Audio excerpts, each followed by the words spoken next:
நம்மளோருடைய பிறந்தநாளை கொண்டாடுறதுங்கிறது என்ன அப்படின்னா, நம்முடைய எதிர்காலத்துக்காக வேண்டி சிறப்பான ஒரு வாழ்க்கை முறையை வகுத்துக்கிறது இருக்குல்ல, அதுதான்.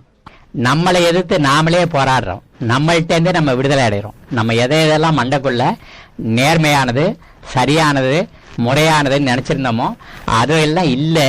அது எல்லாமே நம்மளை தாழ்த்துவதாக இருக்குது. அத்தனையிலேருந்து நம்மளை நாமே விடுதலை பண்ணிக்கிறது. அதுக்கான போராட்டத்தில் இருக்கிறோம். இது ரொம்ப சிக்கலானது. ஏன்னா எதிரி அடையாளம் தெரியறதில்லை.